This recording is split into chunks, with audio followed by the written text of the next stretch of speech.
Sveiki, mėlyjeji. Ši savaitė ypatinga. Baigėsi ne tik Mėnulio mėnuo, dabar 4 fazė, bet ir visi Mėnulio Jupiterio metai. Būtent taip vadinamas kinų kalendorius. Jis skaičiuojamas pagal Mėnulio judėjimą ir Jupiterio judėjimą zodiaku. Visada laukiama, kada stos jaunatis Vandenio ženkle. Taip ir nutiks dabar ir tai jau bus šeštadienis. Na, o kokiagi ši savaitė? Galbūt kai kurie jausis labiau nei paprastai pavargę, išsekę, nesinorės nieko veikti, jokios motyvacijos. Nieko nuostabaus, negalvokite, jūs nesusirgę. Ir nieko blogo nenutiko. Tiesiog tai dviguba 2 ciklų pabaiga. Kai iš tiesų nereikia persistengti, nereikia persidirbti, kai tikrai netinka pradėti nieko naujo. Bent jau Kinijoje, ne tik paskutinę savaitę, bet netgi ir paskutinį jau Mėnulio mėnesį kiniečiai nieko naujo nebepradeda, nebeinicijuoja. Tad, ką daryti šią savaitę?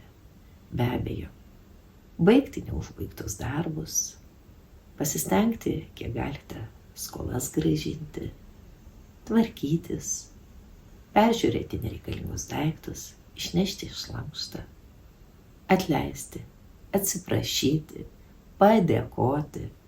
Tai yra tas laikas, kai mes ugdome dėkingumą už tai, ką gavome, už tai, ką turime. Štai tokia savaitė. Ar ji bus lengva? Nemanau. Savaitės pradžia, pirmadienis, antradienis dar smagesni ir būtent šiom dienom reikėtų planuoti pagrindinius savaitės darbus. Tačiau vėliau jau apgaulingas laikas. Trečiadienis, ketvirtadienis tai tas metas, kai situacija gali pasirodyti geresnė negu yra iš tiesų. Netikėkit gražiais pažadais, gražiais žodžiais. Beje, ir į komplimentus reaguokite šalčiau. Tai tuščių apžavų laikas. Viskas susiklosi žymiai blogiau, negu jums žadės. Ir ypač finansinių klausimų. Pasisaugokite finansinių sukčių, kurių kasdien, kaip žinia, vis daugiau ir daugiau, ir ypač internetinių sukčių. Neskubėkite reaguoti į visokius gerus, gražius finansinius pasiūlymus.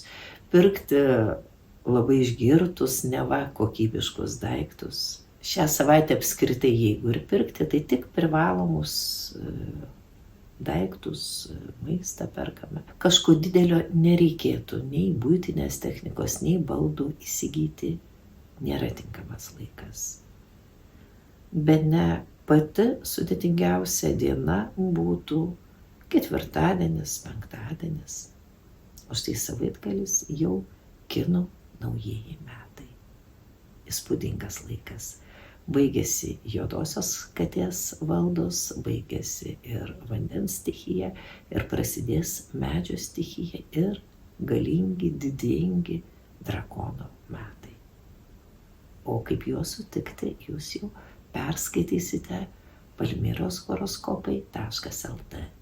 Ten pat rasite ir prognozes kiekvienam zodiako ženklui šiai savaitei.